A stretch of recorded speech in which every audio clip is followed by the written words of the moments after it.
Assalamualaikum warahmatullahi wabarakatuh. Perkenalkan, nama saya Nilna Karima dengan NIM 2420052. Di sini saya akan menjelaskan paparan mengenai rencana pembuatan program harian PAUD atau biasa yang disebut RPPH. Oke, yang pertama kita harus buat terlebih dahulu judul yang telah ditentukan.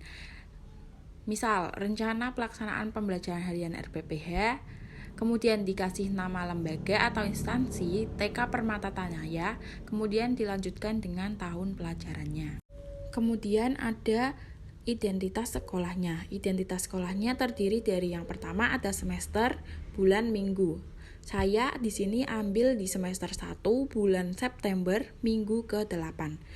Untuk hari atau tanggal Selasa 13 September 2022. Kelompok usia bisa kelompok A atau kelompok B. Di sini saya ngambil kelompok B, usia 5-6 tahun.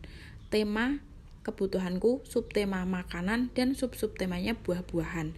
Waktu 150 menit, model pembelajaran saya mengambil kelompok, dan strategi pembelajaran problem based learning, pendekatan pembelajaran saintifik HOTS TPACK. Metode pembelajaran bercakap-cakap, demonstrasi, pemberian tugas, dan hasil karya. Selanjutnya kita ke kompetensi inti. Kompetensi inti ini sangat penting dalam pembuatan RPPH. Pada KI 1 mengajarkan tentang nilai agama dan moral. Kemudian di KI 2 itu mengajarkan tentang sosial.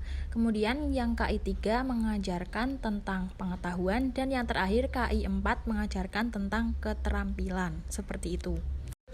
Sehingga dalam pembelajaran harus memuat keempat kompetensi inti tersebut.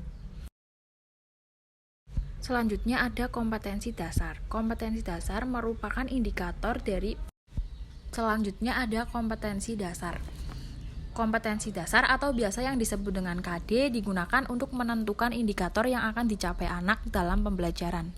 KD diperoleh dari turunan KI di mana 6 aspek perkembangan anak harus dicantumkan.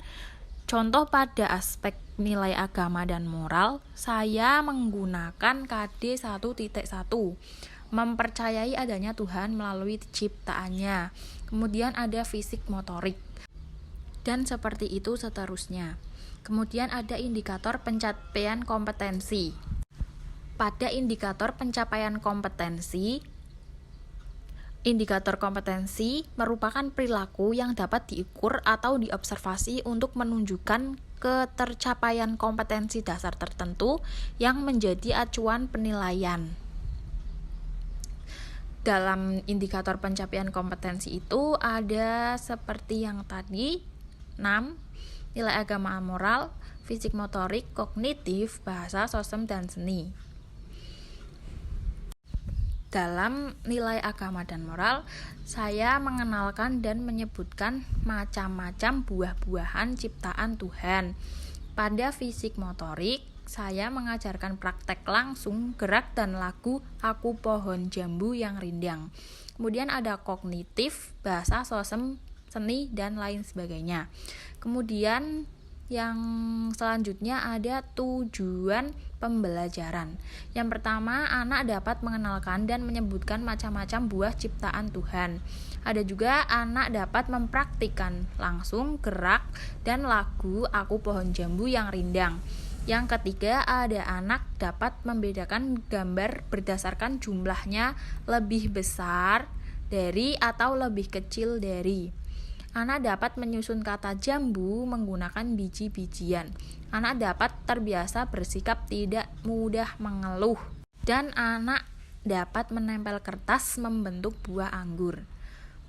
Selanjutnya kita beralih ke materi pembiasaan. Untuk materi pembiasaan, saya yang pertama bersyukur sebagai ciptaan Allah. Yang kedua, penyambutan atau mengucapkan salam dan penyambutan. SOP penyambutan. Kemudian yang ketiga, doa sebelum belajar, SOP pembukaan, dan yang keempat, mencuci tangan, SOP sebelum dan sesudah makan. Kemudian yang selanjutnya ada materi pembelajaran. Pada materi pembelajaran ini, saya yang pertama mengenal dan menyebutkan macam-macam buah-buahan ciptaan Tuhan. Yang kedua, praktek langsung gerak dan lagu Aku Pohon Jambu yang Rindang. Yang ketiga, membedakan gambar berdasarkan ukurannya lebih besar dari atau lebih kecil dari. Yang keempat, menyusun kata jambu menggunakan biji-bijian.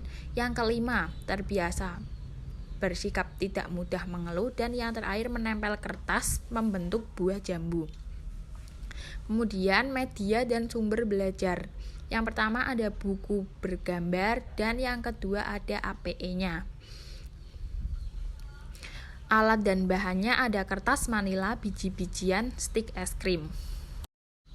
Selanjutnya kita beralih ke kegiatan. Kegiatan dibagi menjadi 3, ada kegiatan pembukaan, inti, atau bisa ditambahi dengan kegiatan istirahat, bisa juga langsung penutup. Ini di aku dikasih istirahatnya 30 menit.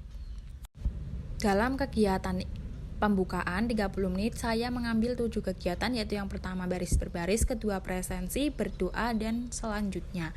Kemudian di bagian inti ada mengamati, menanya, mengumpulkan informasi, menalar, mengkomunikasikan. Seperti itu 5-5-nya harus diterapkan dalam kegiatan inti. Kemudian ada istirahat 30 menit. Kemudian juga ada penutup 30 menit. Itu ada menanyakan perasaan, penguatan materi, menyampaikan kegiatan esok hari, pesan-pesan, dan berdoa sesudah kegiatan. Bisa dilanjutkan dengan bacaan Al-Asr. Kemudian ada rencana penilaian. Rencana penilaian terdiri dari 6 aspek perkembangan. Yang pertama nilai agama moral, fisik motorik, kognitif, bahasa, sosial emosi, dan seninya. Kemudian yang terakhir ada teknik penilaian. Yang pertama saya mengambil teknik checklist. Checklist merupakan catatan perkembangan anak yang menunjukkan kemunculan indikator berdasarkan skala penilaian yang ditentukan. Kemudian yang kedua ada hasil karya. Hasil karya merupakan teknik penilaian yang sering digunakan oleh guru kelas B. Hasil karya dapat membantu guru dalam mengidentifikasi perkembangan peserta didik secara menyeluruh, apa adanya, dan berdasarkan bukti yang nyata. Kemudian ada juga penilaian unjuk kerja, merupakan penilaian berdasarkan hasil pengamatan terhadap aktivitas siswa. Dan yang terakhir ada catatan anekdot, di mana catatan kejadian khusus atau cara pengumpulan data melalui pengamatan langsung tentang sikap dan perilaku anak. Itu saja yang dapat saya sampaikan. Kurang lebihnya mohon maaf. Wabillahi taufik wal hidayah. Wassalamualaikum warahmatullahi wabarakatuh.